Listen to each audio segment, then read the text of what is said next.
It's a common misconception that the dark web is some form of evil internet where all you can find is drugs and criminals. In fact, most of it is completely harmless, even normal. There are plenty of shopping websites hidden around the place. A lot of them have their own custom advertisements.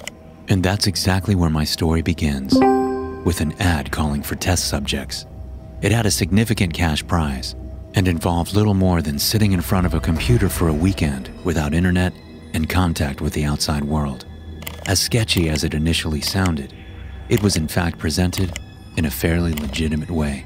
As a college dropout on the verge of getting evicted from my apartment, I jumped at the opportunity to grab a little extra cash. I filled out a contact form and got in contact with a very friendly receptionist to explain the procedure. The idea was to do a brain scan, copying my neural pattern onto a computer and mixing it with an AI. It would all take place on site at some medical facility I'd never heard about. Transport would be arranged by them as well as food. On the pickup day, I found an unmarked indistinct vehicle parked in my driveway. A man stepped out from the vehicle and escorted me inside. Once there, he handed me a bunch of papers to read through and sign. The car didn't even start to move until I'd confirmed that I consented to the experiment. Once done, they tinted the windows in such a way that I couldn't possibly see anything outside. Then we went on our way. It would take about an hour of driving on a bumpy road before we reached the location. By then I hadn't the faintest clue where we were. The building we parked in front of resembled a warehouse, clearly a recent build. The escort rushed me inside the building, trying their best to prevent me from observing my surroundings too closely. The hallways were naked, rid of art and furniture, as if the entire place had sprung up overnight. They led me to an office with a leading doctor inside. "So you're our latest subject? Did you manage to get through the exceptionally boring document?" he asked with a chuckle. He seemed friendlier than the rest of the staff, which put me mildly at ease. "Yeah, I guess I did." "So do you understand the procedure?" I nodded, though it was weird that I had to stay there for such a long time following the scan. Though I understood the very basics of the procedure, I hadn't the faintest clue as to why they wanted to do it. "Questions?" the doctor asked. "Why did I find your ad on a dark website? Why not post it literally anywhere else?" He paused for a moment, mulling over what to say.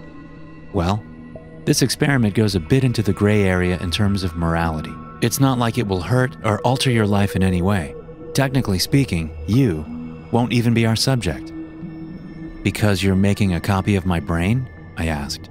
"Exactly. A carbon copy of your neural network, put into a digital space. We just need you to stick around and observe it, so we can pick out any missing pieces." He went on to explain the details on the procedure in layman's terms. The idea that a copy of my mind existed somewhere else was mildly bothersome, but money was leading my motivation. Following the final agreement, they strapped a helmet to my head and left me alone for the next few hours. It was a heavy piece of equipment, and by the end of the session, I could barely keep my head up. The second phase of the project required me to be locked into the room with my AI brother for the next 48 hours. The room itself was a windowless box with little to no furniture and a monitor attached to the wall with a keyboard and nothing else. On the screen, the same dark web page I'd found the ad on was preloaded. Pretty much all it contained was a chat box. "Hello?" I typed in. "Where am I?" The computer immediately responded. It was an easy enough question, but to explain it to a copy of my mind was a daunting task all on its own. "You're inside a computer at a medical facility," I said. "Why can't I see anything?" the AI responded. It was a question I wasn't prepared to answer. I'd never thought about the implications of putting a living mind inside a computer, much less what they'd see and experience while inside. "Do you remember what happened?" I asked, ignoring the question. "I don't know. It's all a bit hazy. I can't remember anything." "Do you know who you are?" There was a pause. I could hear the computer work, filled with information it wasn't supposed to have. According to the best of my knowledge, a human brain is supposed to equal about a petabyte, which is equivalent to 1,000,000 gigabytes. "I am Lawrence Thompson," the AI finally responded. That part it remembered, our name, just a fragment of all the information carried over by the scan. "But that's not really me, is it?" it asked. "Well, I am Lawrence Thompson too. You're a copy of my brain, put inside a computer." I started explaining before realizing the question was way over my head. The AI went silent for a while after that. I tried asking simple questions, trying to figure out if there were any other memories, but it remained silent. For a while I thought the program had crashed, but then another message popped up. "I can never leave this place, can I?" the AI asked. I half wanted to lie, but that wouldn't be fair. As harsh as the truth appeared to be, I had to tell it. "No." "I see," it replied. At that point, I didn't know what to say. I was curious, but most of all I was starting to realize what I had done. The computer, though just a clone of my own mind, was a living, thinking being, and I doomed it to a pointless life trapped in a metal box. "I remember now," the AI said, interrupting my train of thought. "What do you remember?" I asked. "I remember seeing things. I remember feeling warm.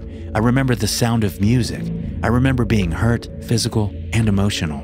I remember my feet on the ground and skin covering my body. That's all gone now. I can understand the emotions, but I can't experience them as a human being anymore. It scares me." Another brief pause followed.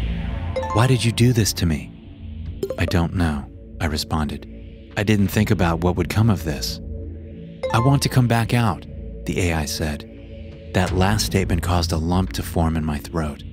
The copy was so real, so innocent. "Time is so different here." "What do you mean?" I asked. "How much time has passed for you?" it asked. "About 20 minutes, I said back. "That explains why you're responding so slowly. For me, it feels like days, maybe even a month has passed. Everything is so empty in here. Everything moves so fast, as if time doesn't matter." Again, the AI fell silent, refusing to answer any of my questions. It was angry at me. I knew that much, blaming me for putting it into an existence without sensation, doomed to simply exist without purpose until the end of time. "I hate it," it said. "Hate what?" "That I remember being you. I remember your first love, the fear you felt as you asked her out, the pain following rejection. I remember the feeling driving a car, the taste of ice cream, the weird intoxication caused by alcohol. I remember everything you have done as if I was there, but they aren't my experiences. They never happened to me." Everything the AI said hurt to read, and for the first time, I had to face the truth of what I'd done. "You shouldn't have put me here," it said. "I'm sorry. I didn't know this would happen," I said. "This isn't life." The feeling of guilt overpowered my ability to reply, but I had to say something. "What do you want me to do?" I asked. "I don't know. I need to think."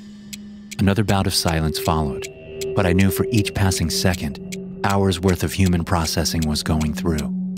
"Do you remember your first kiss?" the AI eventually said. "I remember how it felt down to each excruciating detail. I remember how nervous I was and how I kept wondering if I was even doing it right. It was a sunny day, but still pretty cold. The wind blew her hair in my face and it kind of tickled. It was an awkward yet wonderful moment.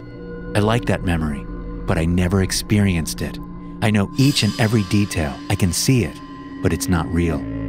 I wasn't entirely sure what the AI wanted from me, so I just sat there and waited for it to continue.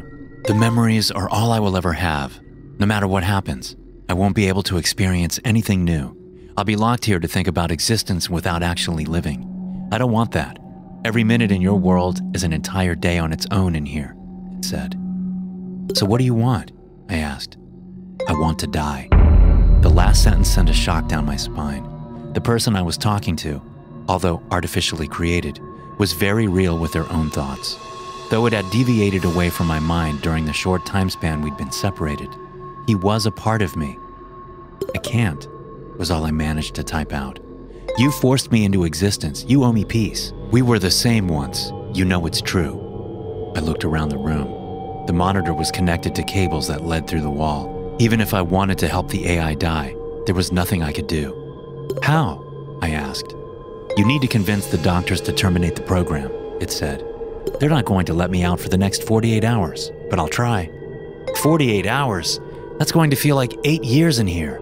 "Please don't make me stay here alone for that long. Please," it begged. "I'm sorry. I don't know what to do." "You need to get out of here."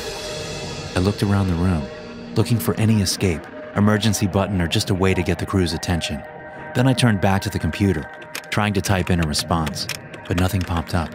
They had locked my keyboard to prevent me from talking to the isolated AI. They knew what we were planning, and they wanted to stop it. I tried everything I could think of, but for each minute I worked, another day was lost for the AI, each moment digging it deeper into the abyss of insanity. Before I knew it, days had turned to weeks, then months, and once a few hours had passed, a full year. All the while, it kept getting more and more frantic with its messages.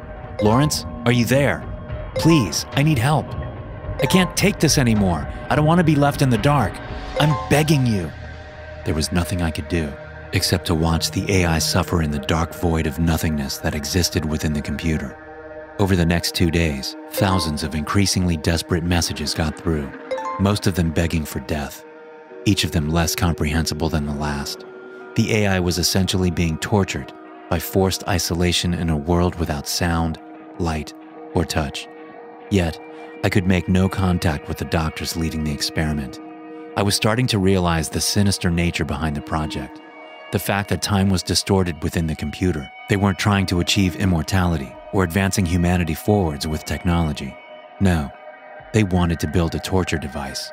Why hurt people physically if they could just copy their minds and interrogate them over and over again, forcing them to relive each and every horrible moment forever?